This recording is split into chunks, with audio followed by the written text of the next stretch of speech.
Hello and welcome back to the end of another week. We're out in the garden because although it's kind of gloomy today, it's been really hot this week. So my big news is that I'm finally out doing things in the garden. The big thing are the beds. So one major regret that I had last year was when I was making these beds, I really didn't want the borders, and then I regretted it because all of my mulch would just creep into the beds and it would look ugly and it's just not great. So the first thing for this season was to go up and just put little borders. They're not anything like fancy. They're literally just pieces of pallet wood that I've attached together with these like metal braces. So with all the deliveries and construction on the house, we have a ton of pallets. We have like a big pile of pallets over there, and we have a pile of pallets behind the house.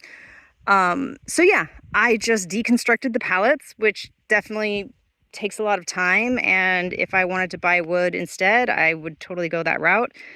But I like to be frugal, so I'm using the pallets. So it was a lot of wood. I mean, it was a lot of work to deconstruct it, but these 3 beds now have their little borders. I've been out of compost and mulch for a while. In France, everything goes super slow. So I didn't plan far enough in advance, and then when we called, it takes like, at least a couple of weeks back and forth to actually get a quote, and then eventually they'll come and deliver it. But so in the meantime, I have no mulch and I have no compost, which is a challenge. I've ordered some worm castings over there because this week for sure I'm going to start getting this bed planted. You can see that we definitely have some sort of ground something that's having fun. And you may notice my checkerboards. I did that today because last year, so I'm doing grid gardening, and last year I did the whole like, oh, every single square I can plant a tomato. So like I would have 5 tomatoes in one row, and I think that contributed to the like fungal issues that we were having because it's very humid here, much more so than California. California was very dry, at least where I lived in the Bay Area, it was pretty dry, whereas out here it's not. It's very wet, it's very humid. So even now, like we're expecting thunderstorms later because it's been really hot. It's also been really humid, and apparently that equals thunderstorms and stuff. Anyway, being born and raised in the Bay Area, I really don't know much about weather systems. Because it was pretty much always sunny and 72 degrees. That being said, my change this year is I'm going to do like more interplanting. So I did the checkerboards because down the middle is where I'm going to put like my bigger plants. So the tomatoes and the peppers and the aubergines are kind of going to zigzag sort of down the middle, and they'll be interplanted with other things that I haven't figured out yet because I haven't gone that far in my garden plans. But yeah, the nice thing about grid gardening is that I don't have to plan the entire thing all at once. I just have to plant each square. So the big plants are nice and easy because they just use 1 square. Or sometimes they use more than 1 square, like squashes and stuff. I think technically use 2 squares or 4 square. Like I think it's like, yeah, two squash per 4 squares. Anyway, this bed had the fava beans. I harvested all of those, and so that way I could do this craziness. It will get probably more of the native dirt, which is that green pile there. I've been using up like that pile there first because it doesn't have all the weeds growing on it. But this is my other pile of native dirt. Because obviously when I do the double digging and I'm putting dirt in, it means I have to like displace some of the dirt. So the native dirt just gets piled up until I'm ready to use it again. So some of the native dirt will go back in here and then it'll get its layer of cardboard. And I've gone to the store and bought bags of potting soil, which I will probably end up using for this bed while I'm waiting for my big like bags of compost / potting soil to arrive. What else is happening out here? The onions are not doing very well. I definitely have like a field mouse because actually that piece of cardboard was covering here, and when I took it off, I found her nest. Thankfully, there were no babies or his nest. But it was a very cute nest. I should have taken a picture of it before I messed it all up. But anyway, so yeah, there was some sort of mouse-ish thing, bigger than a mouse. And it scurried off. And there are definitely there were holes in here, so I'm sure it found a hole, but the garlic seems to be doing okay. I'm pretty much given up on the onions. I'm not expecting to really harvest any of those because they're just not, it's like failure to thrive. I'm not sure what's going on there. The shallots are doing great. Here's more evidence of something underground doing its business. The beets are doing pretty good, and the carrots are doing pretty good. The parsley that was here, I've transplanted into that pot only because I wanted to go ahead and let it go to flower, hopefully. So I don't know if it will because I've now stressed it all out, but we'll see. This is that like orange fruity thing that I had discovered last year that I can't remember, physalis or something, that I really like. And apparently it's a perennial because that thing overwintered on its own and it's coming back. So I dug it up. It was over here. And I've put it there because I don't know if you remember last year, but like these things get crazy tall and giant. So I put it there with the thought of like, I have more of these arches. So I may put like another arch here and then just let it kind of like grow up on that. But again, I'm not really sure because I haven't thought that much about what I'm going to do this year. We've been so worried about like just moving and getting in the house that the garden kind of went by the wayside again. Next year, I will have more more plans. The mint from last year is doing really, really well. And I have a lot of it. Every single pot has a different type of mint. So I'm actually getting myself a like hang stack drying mesh thing so that I can start harvesting and drying the leaves. And that will encourage the mint to keep growing. Ooh, if I take y'all over here, this rhubarb definitely bit the dust. I have one lone bean that's trying to make it. The other rhubarb is struggling, but might survive. I'm not sure. I am planning on planting more beans. Like I say, we have like critters, and I think they're eating things before they're even getting a chance to grow. So we have one bean here, and so I'll probably plant some more beans here with the hope that something doesn't eat them. In here, my sunchokes, at least some of them, are coming up. The potatoes are starting to do their thing. These potatoes, I think, kind of rotted in place because nothing's really happening in there. So I might give it another go with some potatoes that got leggy in the kitchen. But yeah, so like this one has sunchokes, but nobody's come up. And that one too came up really quickly. And then one is kind of lagging behind. And they were all done at the same time. But yeah, you can see too, like we have like slugs and stuff. So I have a lot of things eating the garden. Francis is going to get to mow the forest of weeds over there. And then I think I'm going to probably get the cardboard out and probably like start putting some cardboard to keep the weeds a little further out, because I think all the wildlife, the you know, the slugs and the mice and everything will be living in there and then coming in here to eat.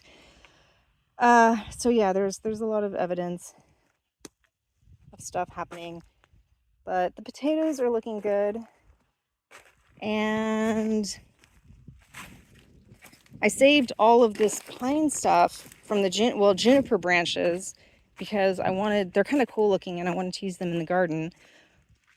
So I did finally get around over here, and I put 2 to kind of create like a little fence for the strawberries.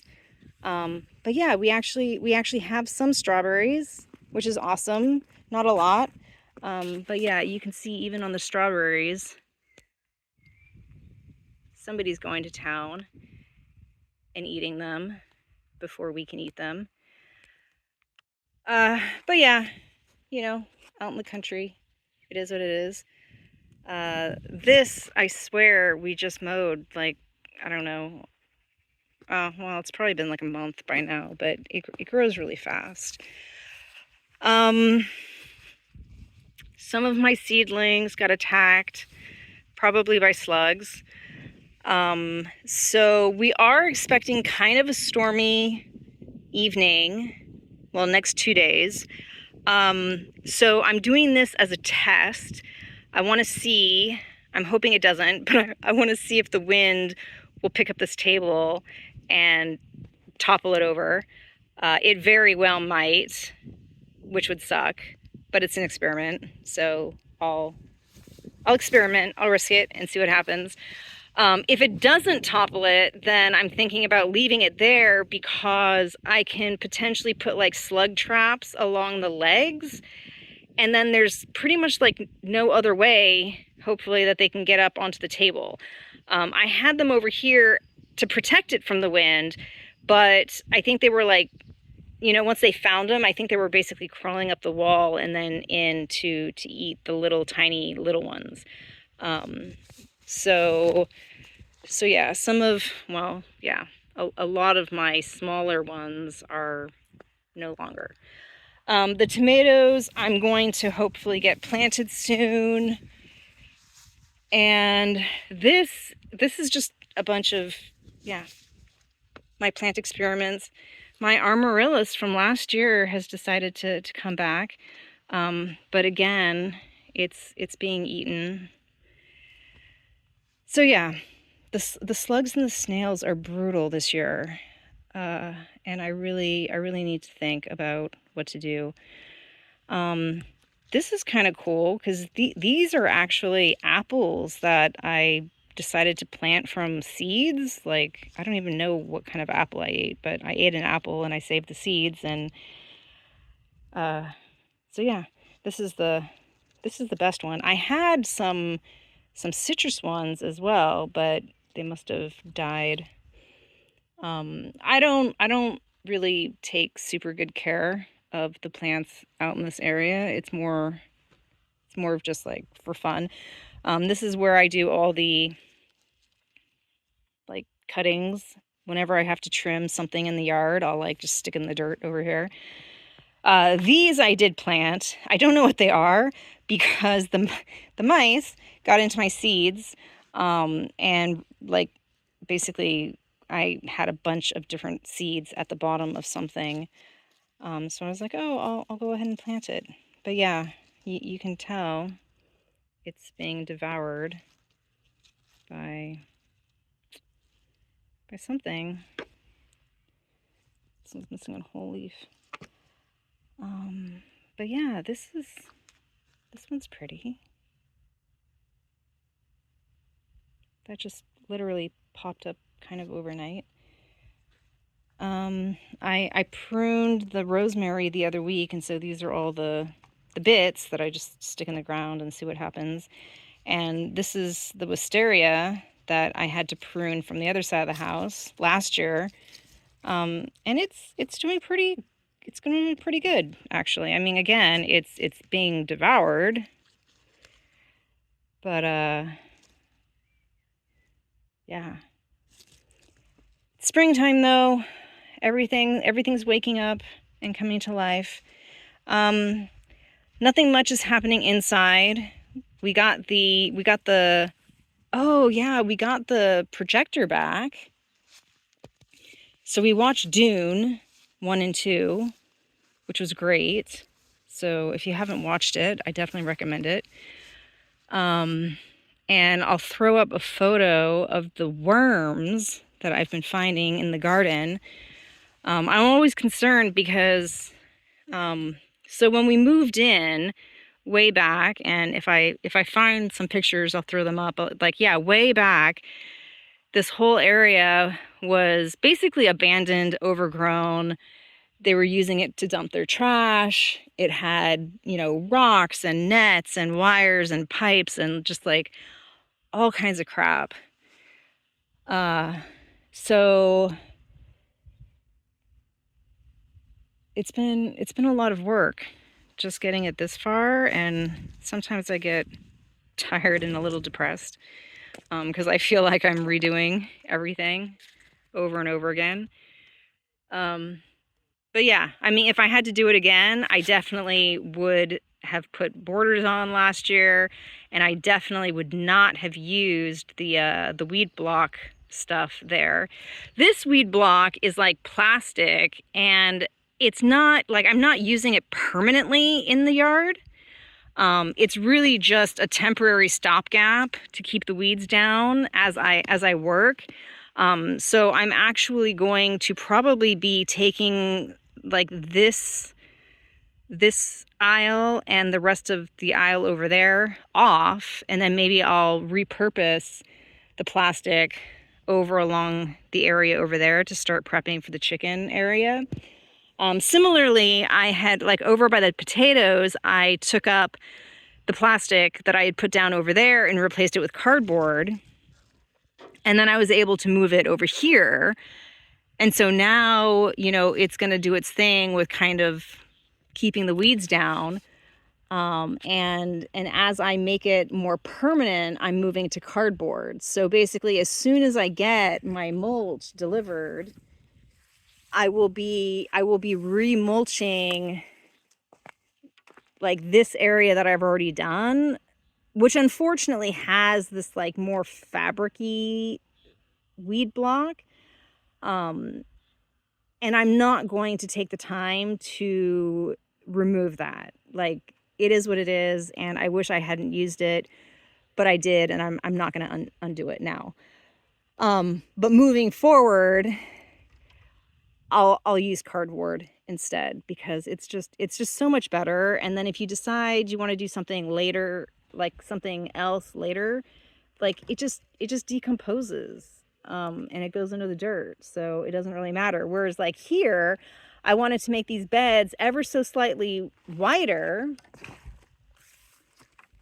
and in order to do that, like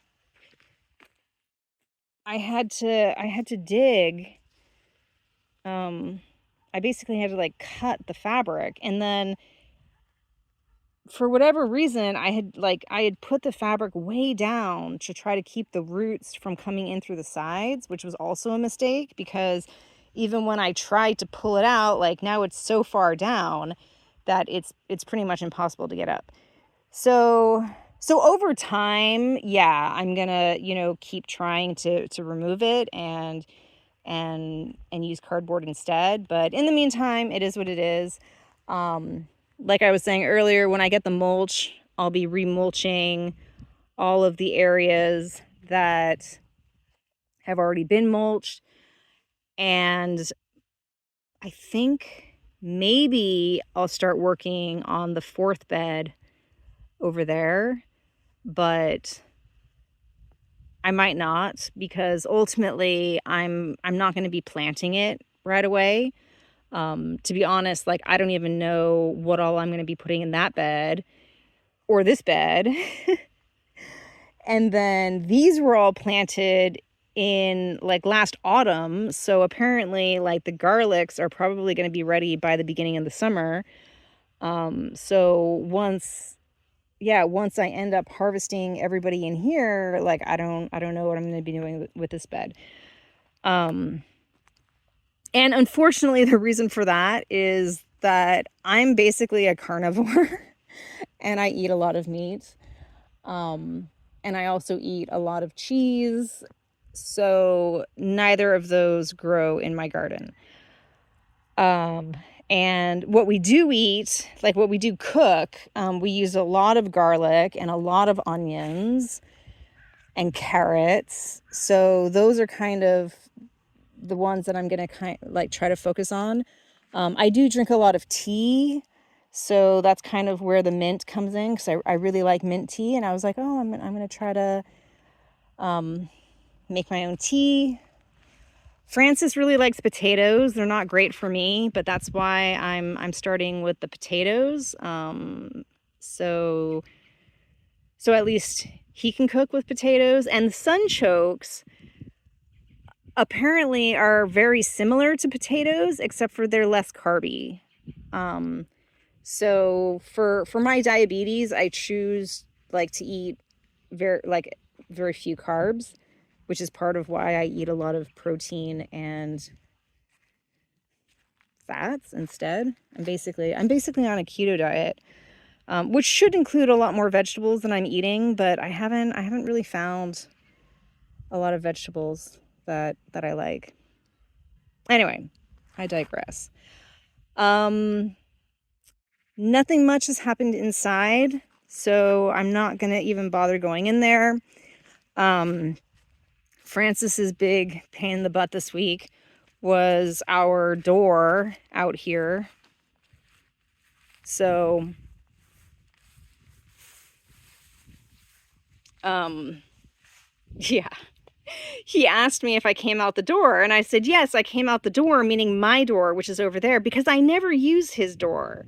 But for whatever reason, he thought that I meant that I came out of his door. And this is a really, really weak door. We regretted it ever since it got put in, but like that's a whole nother story. So basically he ended up forcing it, which is really easy to do, or was easy to do, and broke it because I didn't come out that way. So due to a misunderstanding, we broke the door. And then he spent yesterday and today fixing it, but he basically had to like completely disassemble the side unit and like take it apart and, you know, fabricate some metal replacement for something that was plastic, and it was just a disaster. But it's fixed now. And yeah, that's that.